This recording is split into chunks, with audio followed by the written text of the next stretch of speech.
you are at Unity of London, and we're really glad you're here. Thank you for wandering on in if you're lost. We'll help you find yourself.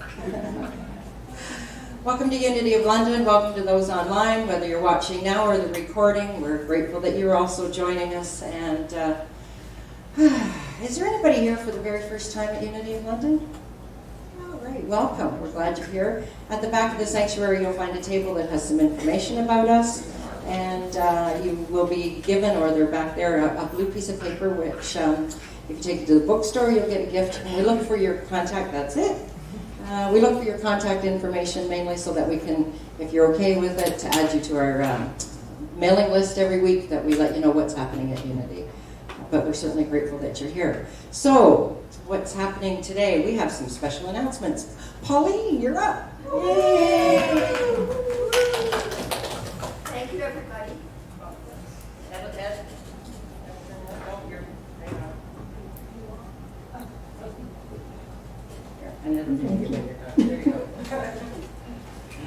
All of you know that we are having a very special event in October, a fun event.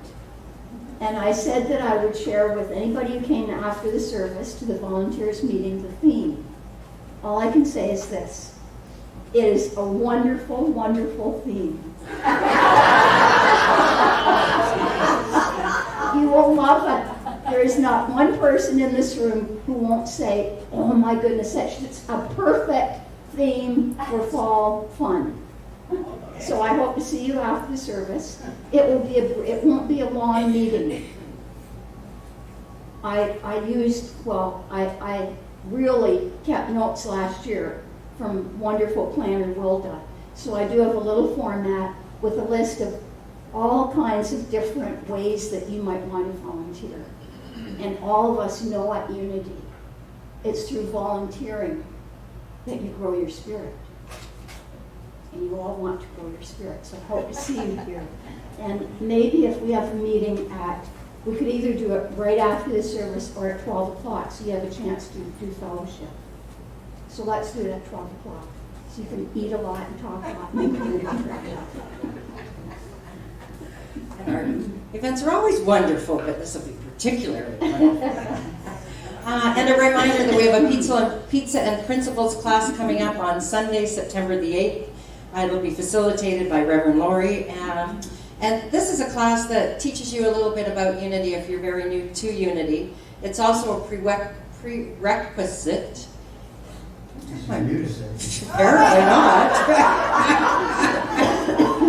Did you take my tongue earlier, Jim? Jeez. Anyways, it is a prerequisite of becoming a Unity member. I'm a member of Unity of London, actually, not all of Unity. That's a different one. Anyways, so we hope that anybody that is new and looking to become a member, that you might participate. There's a sign-up sheet in the fellowship hall. And our vision here at London, Unity of London, is like almost all of the Unities worldwide. So let's affirm that vision together. We see a world powerfully transformed through the growing movement of shared spiritual awakening. And we do that through our mission here in London, as that we are a loving, inclusive community, co-creating with the Spirit to transform lives. And let's sing a song.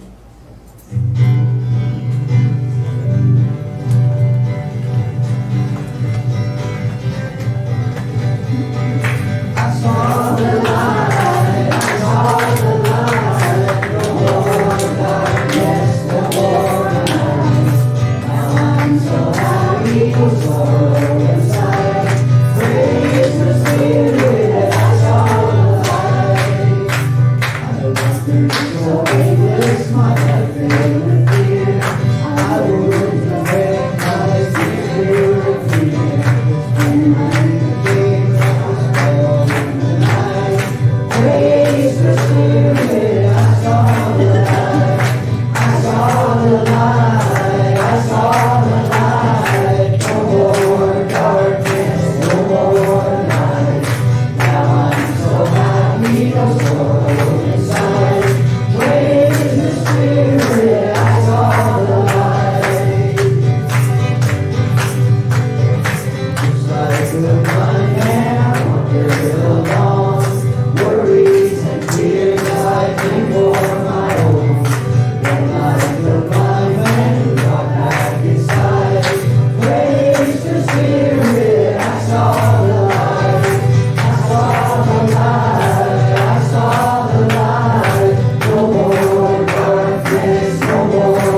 Big Week.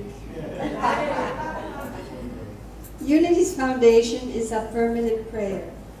That means Unity defines prayer as the most highly accelerated mind action known. It is an affirmation of truth and a communion between you and all that is. Through prayer, the mind is renewed and circumstances transformed. If you wish prayer for someone else or for yourself, you're invited to use our prayer box. Put your name on a piece of paper and place it in the box in the front. No need to explain the situation, as Divine Mind is all-knowing. It will be prayed over here at Unity by our prayer angels for 30 days, and then sent on to Silent Unity for additional prayer. Remember, 24 hours a day you can call 1-800-NOW-PRAY to reach Silent Unity, where people have been praying with and for people for over 130 years. If you wish private one-on-one prayer or the sharing of healing energy, our prayer chaplain will be available at the back of the sanctuary following the service. Just take a seat on the chair in front of them. Today's prayers chaplain is Sylvia. Please come forward and lead us in prayer. So I invite you to set it into your heart space. Close your eyes if it's comfortable. And feel the love, the life force energy that flows through your heart. That is the universal life force known as love. Feel that love spreading throughout your entire body and emanating from you. And as we go into prayer at this time, think of anyone that you would like to include in this time of prayer. We include all those in our prayer box. We pray for safe and happy travels for Reverend Laurie and Bob and all those that might be hurting. And we take a few moments to whisper the names of those we truly wish for healing.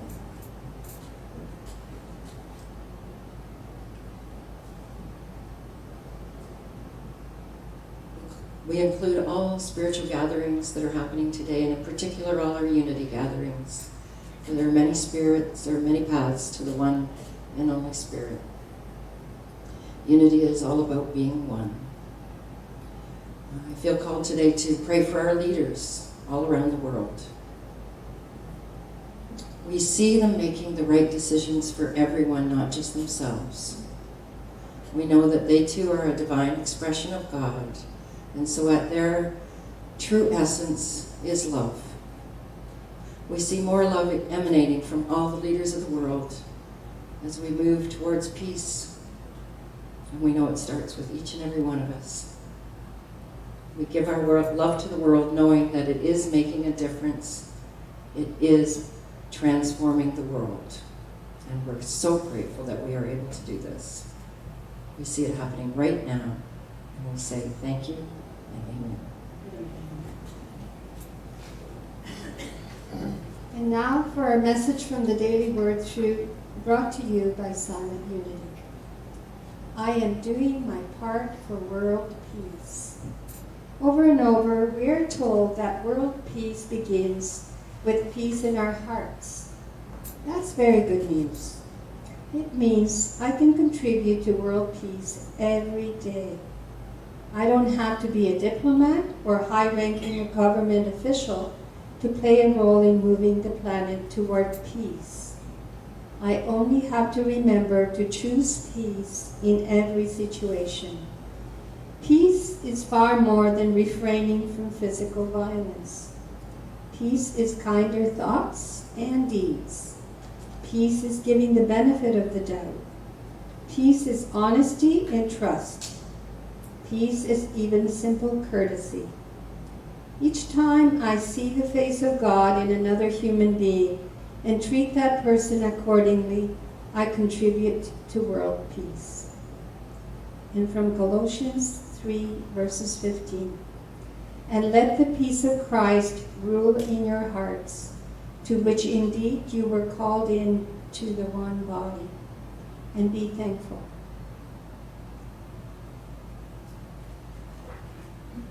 This is a song about doing the best you can. And this sends us out to Red Glory, who hopes she's feeling better and enjoying her trip. This is by one of her favorite composers, Daniel Mann.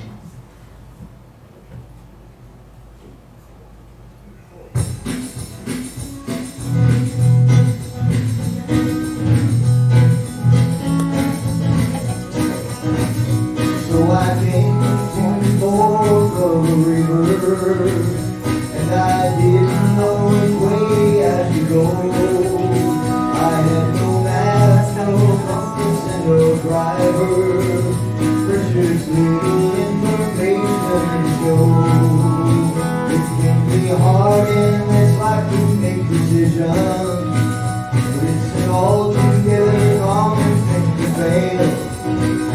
As I surveyed my current situation, I decided just to go ahead and say, there is no one way, there's no foolproof plan, no faithful final day.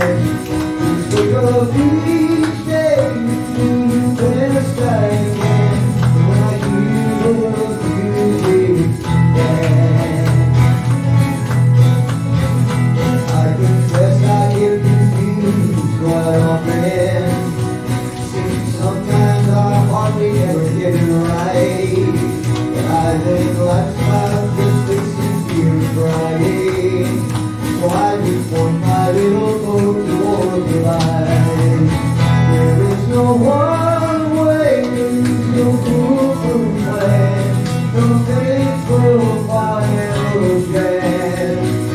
Pick up each day and do the best I can when I hear the music dance. So whatever you face, just remember this: that control you've been praying cannot be. So take a long deep breath and surrender everything alright. You'll see there is no one way, there's no foolproof plan, no faithful final chance. Just wake up each day and do the best and do the music dance. There is no one way, there's no foolproof plan, no faithful final chance. Just wake up each day and do the best you can when you hear the music dance. When you hear the music dance. When you hear the music dance.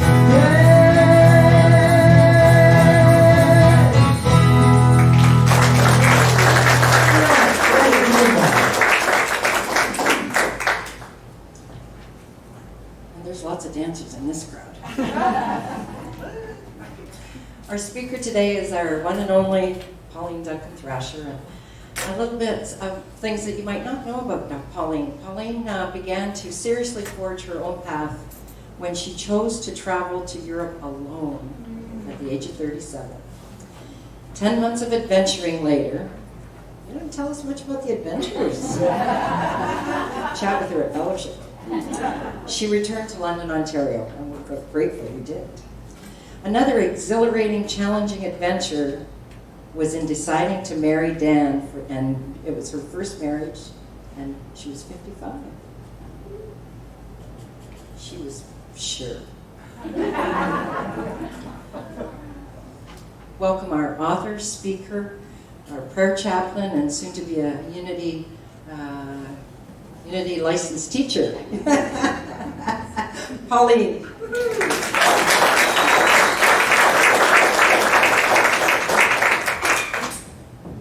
Thank you very much, Sylvia. Oops, There you go. it's on now. Good.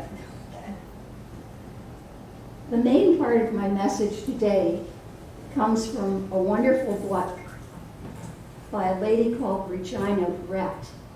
And Rev Lori introduced speakers for this month to that book. The book is called Be the miracle. Does that make your heart throb a little bit? Be the miracle. There are 50 lessons in the book, and what Rev Lori did was to invite us, the speakers, to choose a chapter. Now that was quite difficult, but this was the chapter I chose. We forge our own paths, and if we were on bare feet, it would probably leave lots of scars in our feet. Being an original is what you are. Nobody else can be you. You've heard that before. And this message today is, how do we do that? How do we forge our own path? How do we step away from the mainstream, forget about what everybody's telling us to do, follow our heart, our passion, and our joie de vivre? How do we do that? And is there a certain time when you can't do it anymore? No, no, no. Just look around you. You can be any age and you can still be starting to be an original. The first part of this is to just start. No matter what your circumstances are right now, whether you are in a little bit of a rut, whether you are still breathing, whether you're being challenged in a certain way, now is the time to start. And it's exciting to start. And it doesn't mean that if you start today and choose this path, you have to stay on that path. You don't. But start. And you do start by yourself.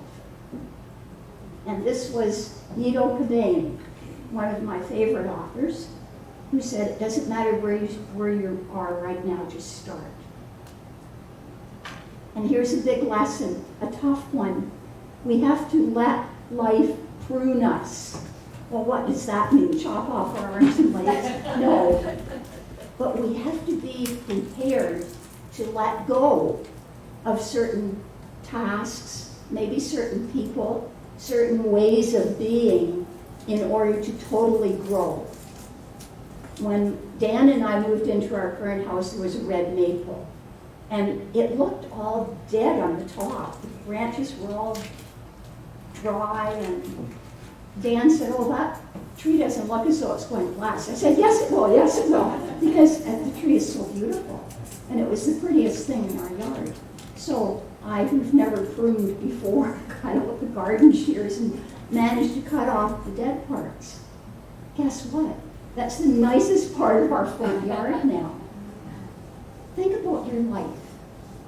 Think about the job you really, really wanted when you were 18 or 20. Maybe you got it and you discovered, ugh, this is not the job I wanted. This is not what I expected. So you left that job. Life pruned you. You left that job and maybe you found something much better. Or maybe you had a relationship and you poured your heart and soul into it. You thought, this is the love of my life. And he turned out to be a jerk. Or maybe she turned out to be a sap. And you thought, all right, enough of that. Life prunes you, and then you found someone so much better. More loving, more caring, more just right for you. Life was pruning you.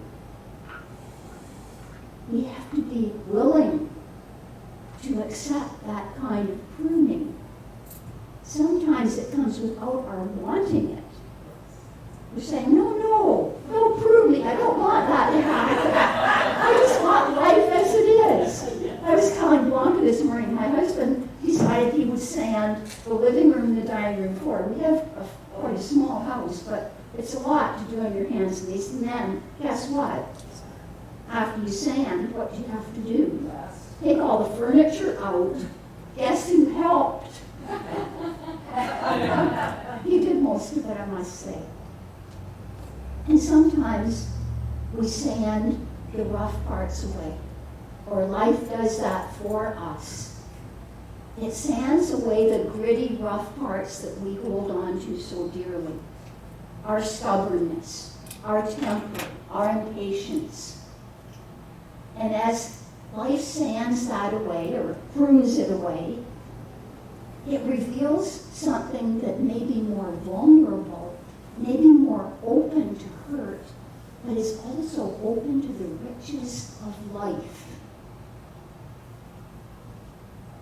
Think about your life. Think about the times when you were in agony. You were so sad, so forlorn, or so messed up. And then, with prayer, with meditation, maybe with sheer grit, you managed to move beyond that. You forging your own path. And it doesn't mean you don't care about other people. It doesn't mean they don't support you. But it means, bottom line, it's you trudging, stopping, maybe going backwards a little bit, maybe going on detours. I tried to find a visual of a pothole, but the only one says stop on the bottom. We all know potholes. I mean, they're all around in London. And we go through potholes. Potholes of life make us fall to our knees. But we get out of them. And we have at Unity everything we need. We have all the teachings, we have the camaraderie, and even if the camaraderie is mainly in this room, we take what we can. We give what we can.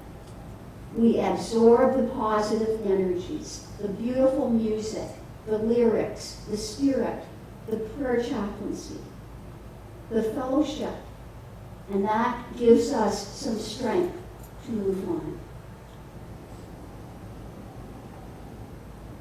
I just love the picture. When we're little, if anybody ran away from home when you were little, you might have thought, what do I most need? I'm going out on my own. I'm leaving that house. Maybe you took your teddy. I don't know what he's got in the suitcase. But he's determined to strike out. And I expect he probably came back in a little while. As we get older, we take different things with us. If we are forging on our own. If we're making a change. Well, creating your own map. I could really relate with this. Because I was lost so many times in Europe.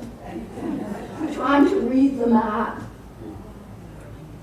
Trying to fold the map back up again, which was a lost cause.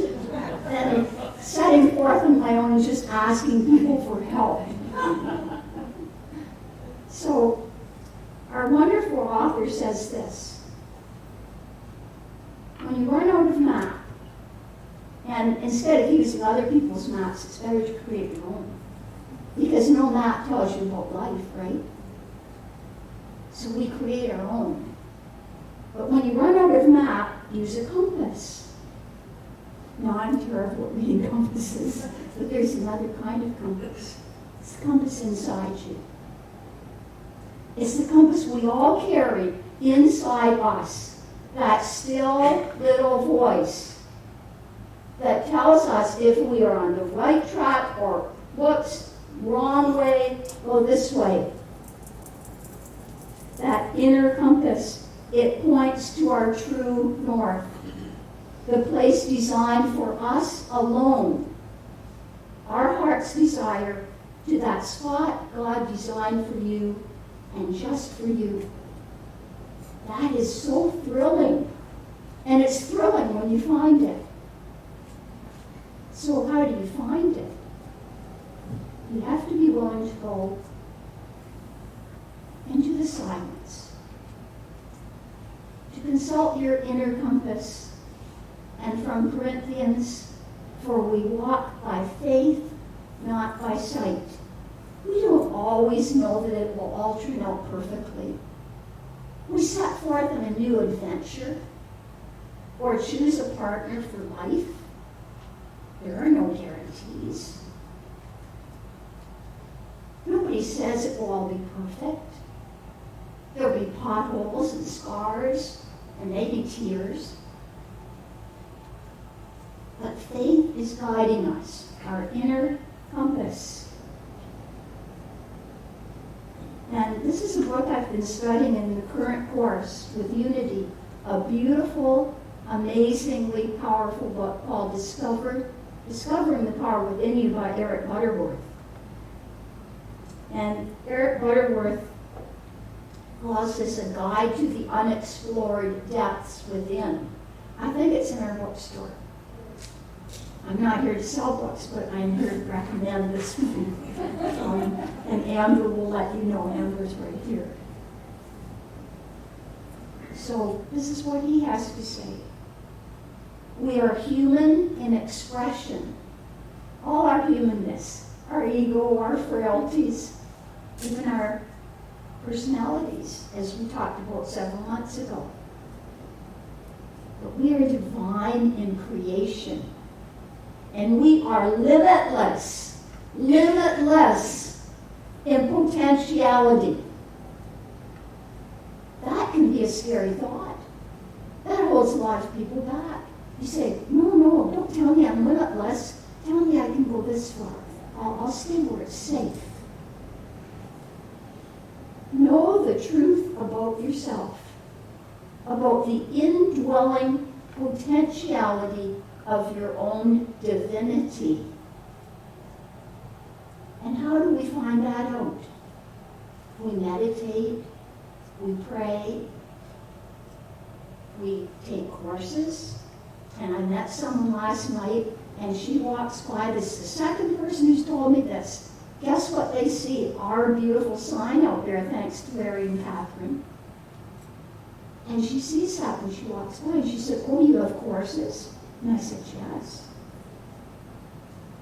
So taking a course, or courses, or reading, or instructing yourself, or saying, I'm not just in this little vacuum, I want to expand.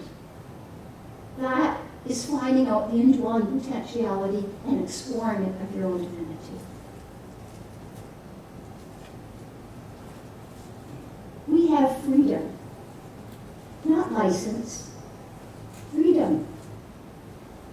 And freedom is the inner motivation. It's us agreeing to follow our inner motivation, to tame the raw spiritual power within us. When I read that, I thought, ooh. Is it raw? Do I have to tame it? But then I think of the times when I went off on tangents in different spots, and I thought, oh yes, I do have to tame it. The times I lost my temper, I think, oh, Pauline, calm down. Or criticize someone unfairly. Or made judgments. And then recanted in my own head. So we do need to tame the raw spiritual power within us. To harness our divine potential. If you've ever seen a horse on the racetrack who just took off and flung the rider off and went pelting down the track, we want to harness our power so it can do the most. So everyone can benefit the most from what we have to share. And it is about us sharing. So forge your own path isn't just, oh yes, oh I think I'll just wander over to Carlin and say hi to her, and I'm going to forget all about the people out there. That doesn't work. So we need to be aware of where we are, of the people who are with us, and how we are impacting. What are we doing, saying, or responding to that will help build, not deflate? And that can be hard. to move in the direction of our highest good.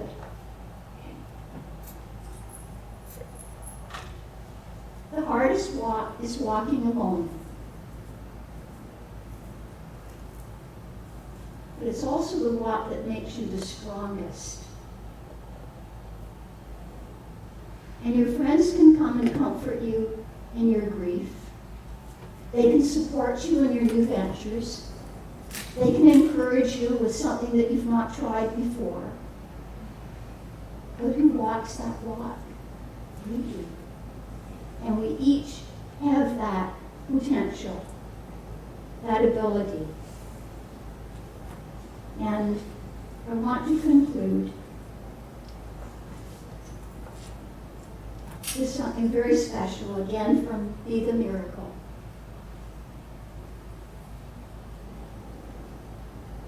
Where is God calling you? God has ordained a special place for you in this world that no one else can claim. It's up to you to find out where that is. You aren't ordered there. You're invited. To RSVP, you journey into your own soul and set aside what your parents wanted you to be, what your teachers told you to be, what your friends had decided you would be. You go without the desires of everyone else. You leave behind the world's expectations. You take no one else's dream.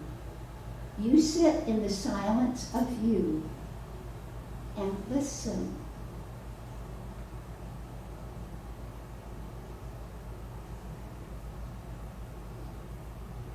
And listen some more. You'll hear what some call the small, still voice of God, and others call intuition. Then you feel the passion that burns in you, whether it's a flickering spark that confuses you or a roaring flame that consumes you. It won't always be easy. You may be tempted to settle for less. How often do we settle for less? Acting like martyrs, saying, oh, well, I didn't really want more. Just fooling ourselves. You may worry about the competition. But no one else will be called to that one place that God has designed for you alone. No one can bring to that place your life's experiences, your talents, your strengths, your weaknesses, your desires, your dreams.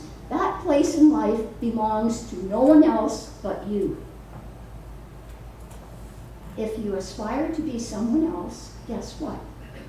You're going to fail. The world already has them.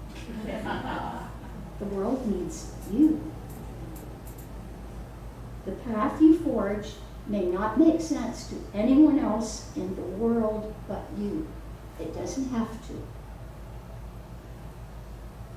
So if you've been in the spot of defending where you want to go, or explaining why you think it's good, you can stop doing that. And you can listen to your still small voice and say, this is my path. I am listening, I am following. The hardest walk is walking alone. But it's also the walk that makes you most strong. Let us take that into meditation.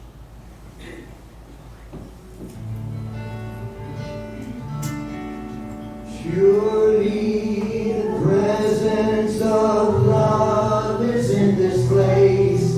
I can feel its mighty power and its grace. I can hear the rush of angels' wings, see glory on each face.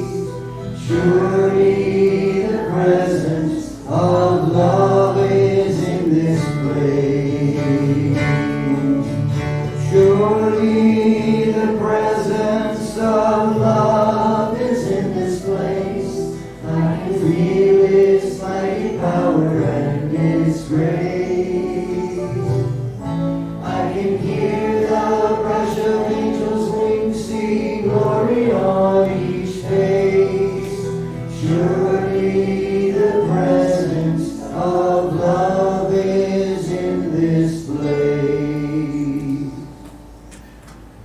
I invite you again to go to that quiet, powerful heart space, to close your eyes if you choose. And remember that in your strength of forging a path alone, you can also build harmony in your relationships. But because today's message was about forging your own path, I invite you to consider the following.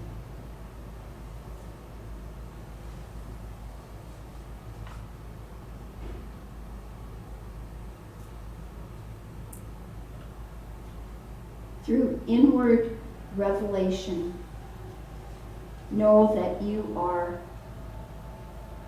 open to the truth, that you are willing to spread your wings, that the strength and faith of the divine energy in you will carry you far.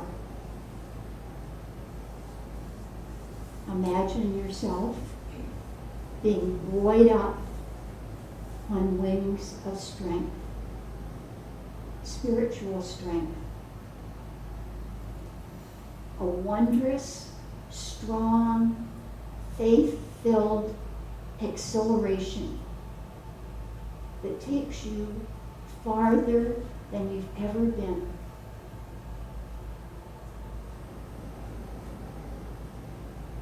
And in case your mind should wander during the time of silence that we will have, I invite you to say these words. Through divine mind, I discover the power within me. Through divine mind, I discover the power within me. Please repeat. Through divine mind, I discover the power within me. I'll let you know when our time is up.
as we return to this place, let us realize that we are indeed manifestations of divine presence.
Thank you, Pauline, for such an encouraging message that reminds us to look inside ourselves in the silence or meditation so we can forge our own paths.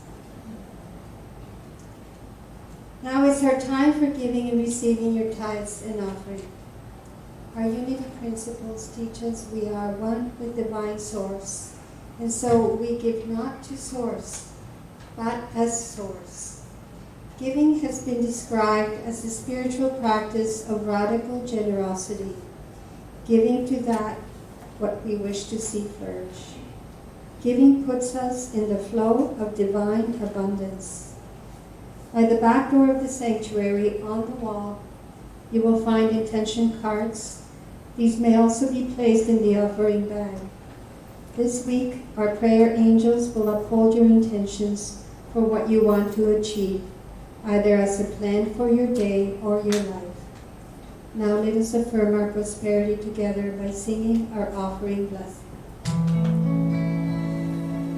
Divine love through me blesses and multiplies all that I am, all that I have, all that I give, and all that I receive. And so it is.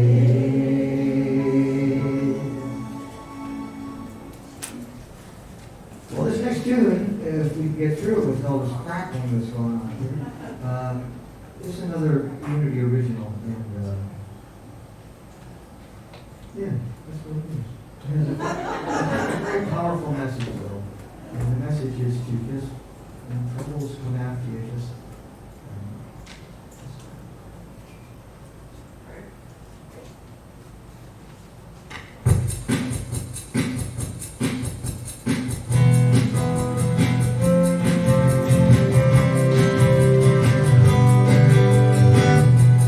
passes every day.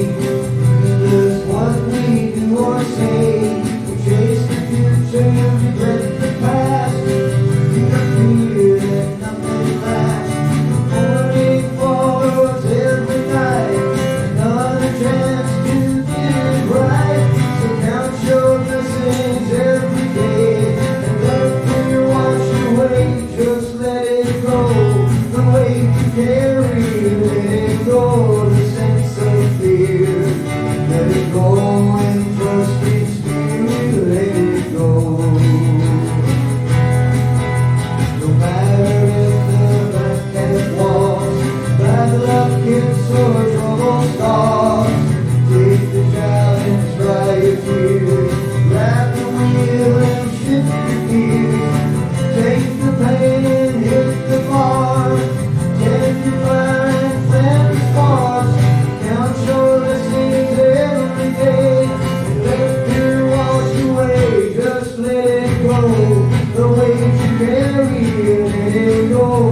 bless all that you've gratefully been willing to let go in monetary form. Oh, sweet Spirit, we are such a blessed community because we have people that are willing to give their income in some way, shape, or form, knowing that they are you in action. And we know that this community will use this money wisely to not only bless the community, but beyond these walls. And so it is. Amen. We're going to sing again.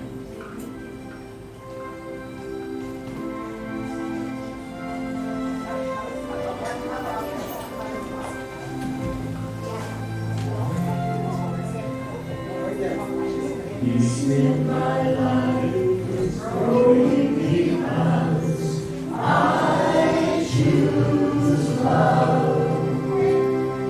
Love's always present, it's what I'm made of. I choose love. We are a part of each other. We are one. One tie that binds us that can't be undone. I choose love. Peace for our planet is growing because peace for our planet is growing because I choose love. Let love be present. It's what we're made of. I choose love. We are all part of each other. We are one. One choice unites us. Let this be the one. I choose love. I choose love. I choose love.